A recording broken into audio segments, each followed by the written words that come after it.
Hey,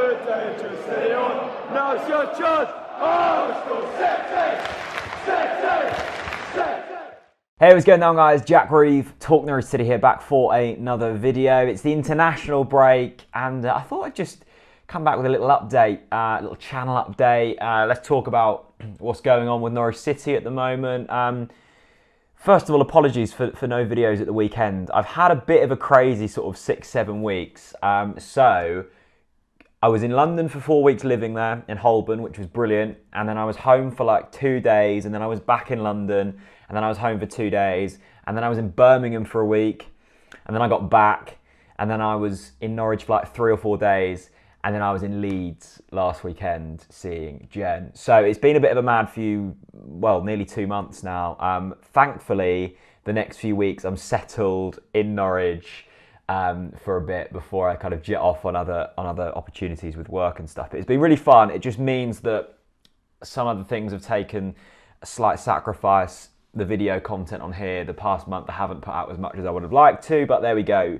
You kind of everything, and you know, life changes, life moves on, and yeah, it's just the way it's been. But Norwich have been doing incredibly well, really, really well. It was really frustrating actually. The week after I moved back from London, after living there for pretty much 5 weeks, we had 3 games in London, 3 away games in London. When does that ever happen? We had Wycombe, Reading and QPR on the same week.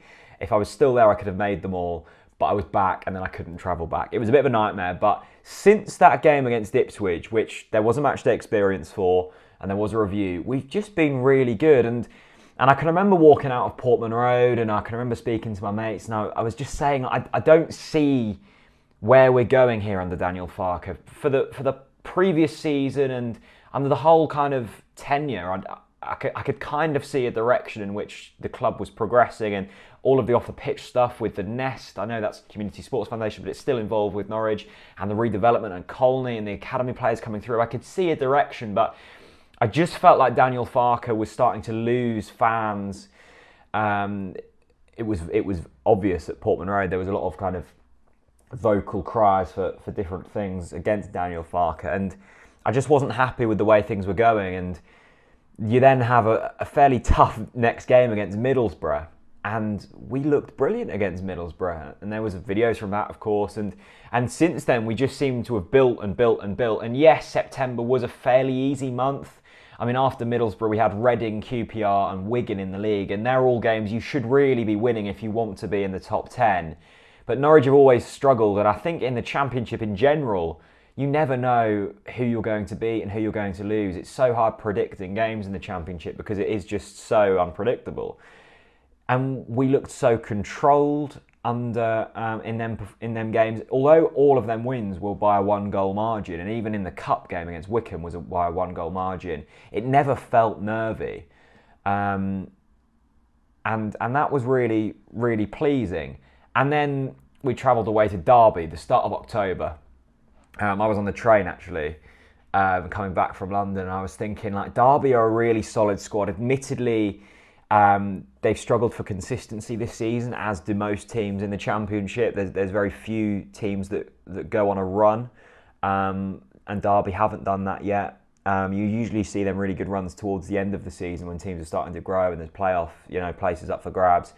And we took the lead and probably should have won, actually, although I wasn't too disappointed. I think a point at any club away from home in the Championship is a good point. And then Stoke at the weekend was disappointing, wasn't it? I mean, I wasn't there. I've watched the game, and it was a really unlucky own goal, actually, from Tim Close. I felt a bit for Tim. And there was a great article, actually, by Michael Bailey in the DP today, basically saying that Tim Close is underrated at Norwich City. He is one of the factors that's kind of held the club together over the past 18 months. And that was unfortunate. I think we had something like 68% possession or something like that. And but it didn't feel reminiscent to the performances we were seeing last season at home under Daniel Farke, the games where we were having 70% possession, yet we looked like we were never going to score. It does feel like the tempo's up slightly. My only gripe from the weekend's game, and I said it, I think, before Derby, which we got away with, and also before the Stoke game, it's quite tough, especially when you've got so many games compacted together, to go 5 games without a change. And that's what we've done. And we still had the likes of Todd Cantwell in there. We still had the likes of Max Aarons in there. There's going to be tired legs. Timu Pukki as well, who has the goals have dried up the past 2 games. So I feel like I wanted some change in that squad. And it's not like we haven't got good squad depth. We have. But I think, once again, the international break has come at a very good time for us, which very rarely happens. But the last international break came at a good time. This one has come at a good time as well. It's just a chance to get that freshness back in the legs. However, the rest of October is incredibly tough. You know, I'm looking at the fixture list now. Nottingham Forest away, Aston Villa at home. I mean, they could have Thierry Henry and John Terry as their management staff. That's unbelievable, isn't it? By the time they come to Carrow Road, Brentford at home, and then Bournemouth away in the Cup, which I'm still really struggling to get up for at the moment, the League Cup. It just doesn't have much of an appeal to me. And then you look at November, that's tough as well. Sheffield Wednesday away, Millwall at home, Swansea away, Hull away. There's no easy games in this league. But I do think by the time we get to the end of October, having played Forest, Villa and Brentford, where we sit in the league table is probably representative of where we can expect to be at the end of the season, because we would have played a lot of the top teams, we would have played a lot of the bottom teams. I think after, you know, the first few months in the league, you can look at it and the table starts to shape up slightly. Even now, I think the top 4 in the league are probably going to be there or thereabouts at the end of the season.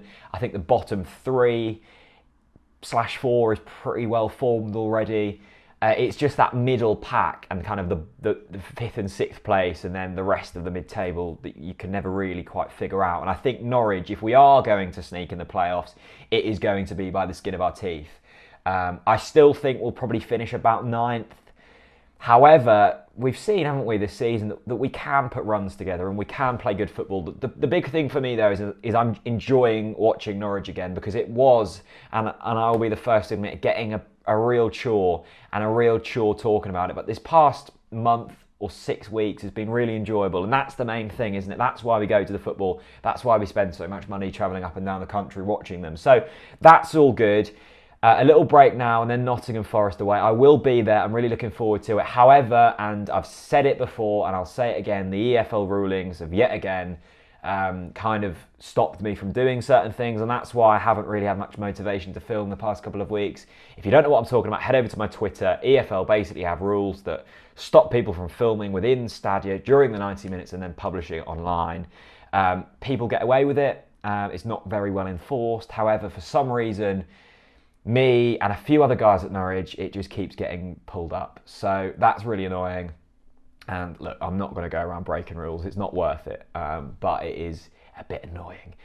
So thank you for sticking with me. We've got some really good podcasts coming up. We've got Chris Gorham coming on Wednesday. We've got a really, really cool one coming up in a few weeks. I don't think the chap we're having on has ever been on a Norwich podcast or much Norwich media for that fact, but you'll all know him. So I'll leave that with you. Have a guess in the comments below. Thank you to all of our sponsors once again. Their support is unbelievable. And also last month we gave, I think it was another 55 quid to the Community Sports Foundation. So that in 2 months we've now given well over £150 to the Community Sports Foundation. Thank you to Credo for supporting that, and thank you to you guys for liking the videos, because for every 100 likes we give £2 the Community Sports Foundation. That really racks up actually after a month, so that's really good. Thank you for watching.